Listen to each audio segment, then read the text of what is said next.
Yuji Itadori, the protagonist of Jujutsu Kaisen, nephew of Sukuna, and child of Kenjaku, all of the makings of one of the strongest characters in the series.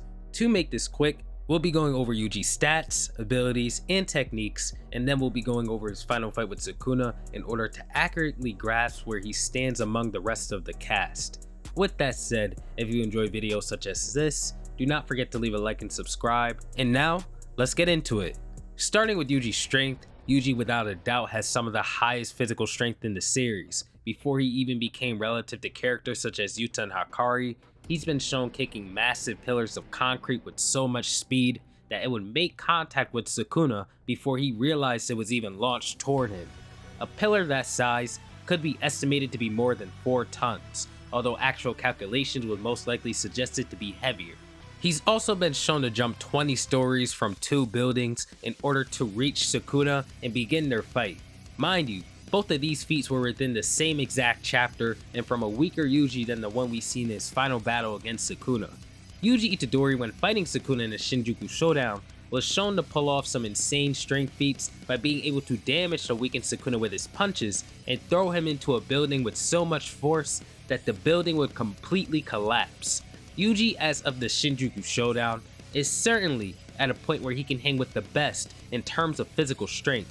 Combine this with the fact that Yuji is one of the best hand-to-hand combatants in the series, judging from his one-on-one bouts with Sukuna, and he's a problem for everybody in close quarters combat. On top of all of this, he also has an uncanny ability to land the Black Flash at a higher rate than any other character in the series. The Black Flash is a phenomenon that creates a distortion in space when the user manages to connect an impact of cursed energy within 1/millionth of a second of a physical hit, serving as like a critical hit. The effects of this Black Flash will cause any attack to have its potency increased to the power of 2.5 and grant a temporary awakening to the user. This awakening is described to be a state where sorcerers' manipulation of their own cursed energy is as simple and natural as breathing, resulting in a feeling of omnipotence, as if the world itself revolves around them alone. After using a Black Flash, the user will also be able to operate at 120% of their potential. Yuji himself has the ability to stack these boosts, as he can apparently chain Black Flashes with ease. Overall, Yuji probably can't be beat in close quarters combat by anybody on his level. Yuki Sukuna may be the only character who can match him in this department, as their striking power is on a completely different level from the heavy hitters and characters in that range. Moving on to Yuji's speed. In his base, he's equivalent to or a little bit above Yuta Hakari, as the two when fighting Sukuna within Yuta's domain would be moving at the same speeds. There's even a panel in chapter 250 that displays the two characters running side by side. Remember, Yuta has his stats boosted due to his domain being active in this seed, so without the domain being active, Yuji is more than likely a little faster than Yuta. Yuji also has feats such as managing the dodge Choso's piercing blood, which is stated to move at the speed of sound, and being able to keep up with both Maki and Sukuna after Maki stated that she is going to speed things up when fighting against Sukuna. Yuji is more than fast enough to hang with some of the best in the series, and this is all before he'd get his awakening. But after getting his awakening, the only noteworthy moment in terms of gauging Yuji's speed is his one-on-one against the fully regenerated Sukuna, who was just clearly much faster than Yuji, outspeeding him to a point where Yuji virtually had no chance of landing any attacks on him. Moving on to Yuji's durability. Usually, the strength equals durability argument would apply, but Yuji is a special case and is well known for being able to take a hit. When fighting Higuruma, he'd be able to withstand Higuruma's attacks with no cursed energy reinforcement, having to rely on his own physical strength alone. Take note that Higuruma is a grade 1 sorcerer who was around the same level as Yuji at the time of their fight, so his attacks were strong.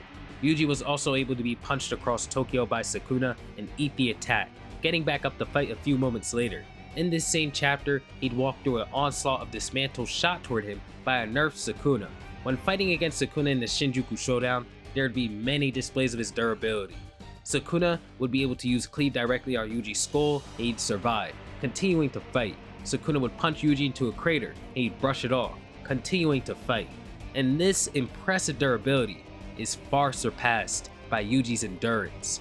It's explicitly stated that if there is only pain involved, Yuji Itadori will not stop, and this has been the absolute truth. No amount of pain can stop Yuji in battle. He is without a doubt the character with the highest endurance in the series, if you count physical endurance only. Yuji can be emotionally broken in battle, as this has been displayed against Mahito and almost against Sukuna though. Moving on to Yuji's battle intelligence, it's quite impressive, becoming one of the greatest Black Flash users in history shortly after learning it even existed. Strangely enough, Yuji's ability to master something shortly after learning of its existence is an ongoing trend in the series. He was able to utilize the shrine in a way that complements his fighting style the very first time he used it. He's been able to use blood manipulation with potency despite being unable to use convergence on his own, and he just always has an answer to obstacles in his way in battle. My personal favorite example of his wittiness in battle would be when he was faced against Higuruma with no hope of winning. At least until he tested out the theory of a rechild function being present within Higuruma's domain expansion, which it was. Yuji may not be on the level replicating anything he sees such as Sukuna, but for a sorcerer with only a couple months of experience, Yuji has quite the resume. Moving on to Yuji's curse techniques, we'll begin with his blood manipulation. Yuji has access to a very low level of blood manipulation as he's only had it for 1 month and hasn't gotten the chance to get real battle experience with it until fighting Sukuna. From what we see, he can burst his blood if it's on his opponent to do some damage similar to Supernova, or he can use piercing blood with the help of Choso. As of now in his base, there isn't much he can do with blood manipulation. Yuji also has access to his own version of Shrine, the technique originally harbored by Sukuna himself. Yuji and Sukuna's shrines are different in where Yuji's cleave seems to create dashed lines with scissors on anything that he touches, and then they're cleanly cut soon after. His dismantle's different due to it only being able to be activated by physical contact, and on top of that, Yuji has placed a binding vow on the technique that allows it to be more effective at separating the souls of any body that hosts more than one soul. These differences occur due to Yuji being from a different era than Sukuna, and thus having a different perspective of the concept of cutting and slashing. Since Yuji has recently awakened this technique as well, the output for it is low. Even then, he's been able to easily cut Sukuna's leg off despite the low output of this technique, so it must still be very strong. Yuji has also been shown to steal Sukuna's spiderweb ability, using his dismantle to break the footing of Sukuna a couple of times now, displaying that he can apply this in more ways than just attacking. Yuji also has access to reverse curse technique in combination with having a special body anatomy. Yuji has the ability to reattach his body if it's cut, since he hosts the same exact body type as Choso. For example, in chapter 258, Yuji has been shown to have his leg completely severed, sent flying, and be able to use his curse wound body to reattach the leg before even landing. This allows Yuji to expend way less curse energy in the event that a body part is cut off, as he won't have to regenerate an entire body part and can just instantly reattach it and heal the cut in what seems to be milliseconds. Even without this neat trick of his, Yuji has an insane regeneration ability, being able to heal this massive hole in his torso at the very beginning of the fight and return to the battlefield without much apparent issue. And this is all considering the fact that Yuji isn't even that good at reverse curse technique at the moment, as he had to get on the spot training by Choso after a second round against Sukuna alongside Yuta. Yuji just seems to have an extremely potent reverse curse technique compared to most, and if you couple that with his stupidly high durability and endurance, we can see why he's been able to fight Sukuna for 20 straight chapters. On top of all his defense, he now has access to not only Simple Domain, but the same exact Simple Domain that Kusakabe has been able to practice and hone. Special properties behind this Simple Domain consist of him not requiring any binding vows to activate the technique, whereas everybody else's does, even Gojo, a much wider range than the usual Simple Domain. And lastly, Kusakabe's Simple Domain has been specifically programmed to make himself instantly intercept anything that enters the domain with his katana. Although this last ability is exclusive to Kusakabe, it's suggested that Yuji has the potential to manipulate his Simple Domain in a similar way at some point, as in chapter 264, it would be stated that due to Yuji's switch trading with Kusakabe, he'd be able to pick up the fundamentals of barrier techniques and cast a domain expansion due to picking up Kusakabe's skills. Although Yuji cannot manipulate the Simple Domain at a level Kusakabe can, judging by how he's been picking up the abilities of Sukuna, he'll be able to play around with Simple Domain in the same exact way that Kusakabe can. Lastly is his domain expansion. Yuji has the ability to cast a domain expansion, and although the specific short hit is unclarified, you can assume that it's a lethal domain that has the short hit of his soul dismantles, as he would activate this domain expansion after realizing that he wasn't going to land any more soul dismantles on Sukuna without it. Also, after Nobara would hit Sukuna with her technique, making him release his hands, he would instantly be hit by Yuji's soul dismantle, so I'm pretty sure that that's the short hit. Of course, this is a pretty lethal short hit, as majority of the cast would be unable to heal from it, and it just does a ton of damage. Yuji can more than likely use this technique to just cut people in a more traditional sense too, as him cutting Sukuna and Megami's soul is only available with him placing a binding vow on top of the technique, and he has been shown to cut off Sukuna's leg in chapter 257. Although it's obvious that Yuji is one of the strongest characters, to make an accurate estimation as to where he stands with the rest of the cast, I want to go over the most recent battle against Sukuna. I would normally go through more than this, but this is the only battle as of now where Yuji's at his best. Every other fight in the series, Yuji doesn't even have half of what he has in this fight, so I think this is fair. When beginning his fight against Sukuna, he'd have the assistance of 4 other sorcerers: Higuruma, Kusakabe, Choso, and Ino. The primary objective of this team is to allow Higuruma to obtain the Executioner's Blade and assist him in slaying Sukuna with it. But of course, this doesn't go as well as they think it would. Sukuna's easily able to navigate through the 5 fighters while dodging both Higuruma's Executioner's Blade and Yuji's punches that weaken his soul's connection to Megami, eventually getting the chance to throw Higuruma far enough to completely separate him from the group. When Sukuna chases down Higuruma after throwing him, Yuji is the one chosen to try and follow both Sukuna and Higuruma in order to ensure Higuruma's safety. Despite Yuji being quite fast, Sukuna is far faster than him. Yuji does manage to catch up as Higuruma and Sukuna begin their battle, intercepting Sukuna's attack on Higuruma, only to be blocked and cleaved in his torso. This creates a gaping hole and causes him to collapse as Sukuna calls him boring. After Higuruma and Sukuna fight for a bit, Yuji manages to catch up at the very moment Higuruma loses his life, receiving both the curse and the Executioner's Blade from Higuruma in order to land the finishing blow, but Sukuna would manage to dodge this attack with ease. After Higuruma's death and Sukuna's acceptance of Yuji's growth as a sorcerer, he goes into a tantrum, claiming that he's going to destroy everything Yuji stands for first, then go on to destroy the entire world. This speech is interrupted as Yuta destroys the entire bridge both Sukuna and Yuji were standing on by jumping through it. Yuta goes in to fight Sukuna, and as Sukuna states that Yuta should hurry up and kill him before he eradicates everybody that he loves, Rika's manifestation is triggered. She attempts to crush him, and Yuta takes over from there. Yuta and Sukuna trade blows for a bit, with Yuta initiating his plan of activating his domain expansion and launching a maximum output Jacob's Ladder on Sukuna in order to massively weaken him, then finish the job with Yuji's ability to divide the soul and body, tearing Megami from his body. Yuji and Yuta begin this plan, launching a massive onslaught on Sukuna. Take note again that Yuji and Yuta perform equally, despite Yuta being within his domain and having his stats boosted due to the environmental effects. There's also just a ton of important information in this battle, such as Sukuna pointing out that he'd have to take out both Yuta and Yuji using cleave rather than dismantles in a similar fashion to Ryu Ishiguri, but despite this, they are still not more durable than he was. Also, Yuta and Yuji basically saying that they would not stand a chance against Sukuna had Gojo not fought him before they did, and that if they don't defeat him in this domain, they're screwed. As the 3 continue to fight, Yuta manages to rip out Sukuna's tongue from his stomach mouth, preventing him from passively chanting to increase the strength of his attacks, and later on, cut off one of his arms after Yuji would create an opening by making his blood explode on Sukuna's face.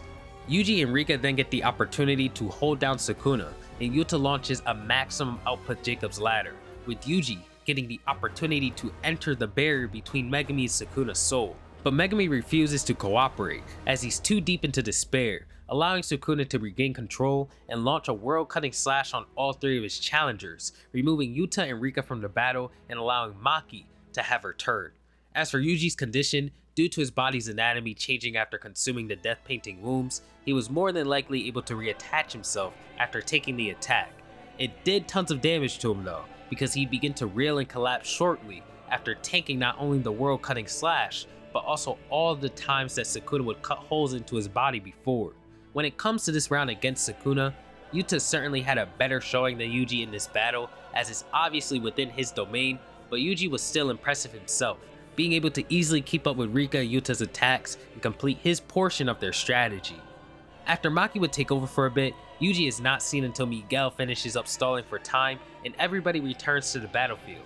As the battle becomes a 1 vs 5, Maki manages to cut off one of Sukuna's arms, restoring hope to Yuji as he believes that they come too far to lose, but Sukuna will land his second Black Flash of the fight directly on Laru, putting him into a crater. This is terrible news, as it suggests that he's about to recover one of his techniques.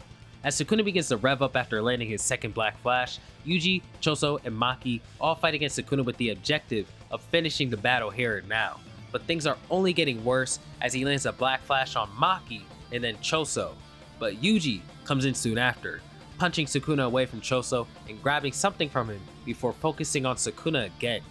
Yuji and Sukuna exchange blows for a bit, but Yuji manages to catch him in a leg lock and uses piercing blood point blank in his face, with Sukuna being able to barely dodge it. Yuji was only able to perform this technique because Choso would use convergence and then provide that convergence to Yuji, giving him his own blood orb. This is what he grabbed from him earlier. After Sukuna would retaliate with a dismantle on Yuji's shoulder, he'd prepare a punch, and Sukuna instinctively understood that Yuji's next punch would be a Black Flash at that moment, and as he prepares to attempt to stop it, he becomes unwillingly enamored by Laru's presence, as it's a part of his ability to forcibly redirect his opponent's attention on himself as long as his heart catch has physically grabbed that opponent. Since Sukuna is distracted, Yuji manages to land his first Black Flash of the fight, with the narrator stating that Yuji's potential has been released amidst a shower of black sparks, and at that moment, he awakened. As everyone's out to fight, Yuji in his awakened state completely takes over. He and Sukuna both trade Black Flashes and then engage in an intense 1v1. As they go back and forth through Shinjuku, Yuji uses Shrine for the first time, with it being stated that this technique is now available to Yuji due to the aforementioned awakening. He first uses it to remove a section of a pillar and throw it towards Sukuna, breaking the pillar in Sukuna's face as a smokescreen and reaching through the smokescreen to grab onto Sukuna's leg. Yuji then activates his shrine once again while using Sukuna's leg to pull him in for another Black Flash with his other hand.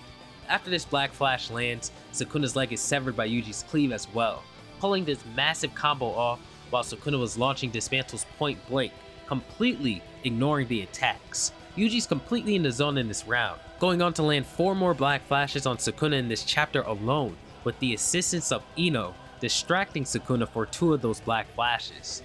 Something to note is that Sukuna suggests that Yuji's stats keep climbing with each Black Flash he lands, as he says something along the lines of Yuji intending to reach his level through repeatedly landing Black Flashes. It's safe to say that at this point of the Sukuna raid, Yuji is certainly standing alongside the heavy hitters, although in my opinion, this showing of his is still the most impressive not only in this arc, but the entire series, and I don't think there's really any other moment where things just felt so one-sided for Sukuna. After Yuji would finish his Black Flash combo on Sukuna, it'd be stated that Yuji has managed to weaken Sukuna enough to prevent him from recovering his reverse curse technique, but not enough to prevent him from reobtaining his domain expansion. It was also stated that had Yuji not landed the 7 Black Flashes, Sukuna would regenerate and slaughter the sorcerers with ease. Anyway, even after all this time, Yuji is still leading the battle, withstanding Sukuna's domain expansion alongside Maki, Ino, and Choso. They all managed to survive, with only Yuji's simple domain being broken down. This results in him taking a lot of damage and his leg being cut off, but he instantly regenerates it as he regains his footing. However, Sukuna wasn't done with his domain expansion yet, preparing to launch his furnace technique. To keep this short, the furnace when used within Sukuna's domain expansion basically serves as a dust explosion, and if it's to hit Yuji, he's absolutely done. But Choso would sacrifice his life, creating a thick blood barrier around Yuji in order to protect him from the explosion, while Todo in the background would be swapping the other sorcerers out the battlefield with Boogie Woogie. Yuji is unaware of this though, so after things would settle from the massive attack, he'd have his emotional and mental state heavily wavered, as he believes that everybody but himself has been killed by Sukuna at this point. But Todo comes in and reveals himself to Yuji, implying that everybody else is alive and that they need to continue the fight. And then, round 100 against Sukuna begins. Although Yuji doesn't do much in this section of the fight, it is important to note that Yuji was able to easily regenerate from all the attacks that he ate. As Yuji and Todo versus Sukuna begins, it's noted that Sukuna has no curse technique is very weak and is dealing with all the debuffs that he could possibly have. Combine this with Toto's upgraded Boogie Woogie that allows him to swap his targets 50 times per second, and a binding vow on top of this that restricts the amount of swaps he can do per second, but lets him swap multiple targets at a much higher range, and this fight is pretty one-sided. Yuji and Toto are at their peaks, whereas Sukuna's at his worst, so they beat the hell out of him, but they don't do it fast enough. Sukuna manages to restore his curse technique and prepare another domain expansion, only to be interrupted by Yuta returning in Gojo's body. Yuta's only purpose in this fight was to exhaust Sukuna's curse technique and then give Yuji and Toto another chance to finish the job.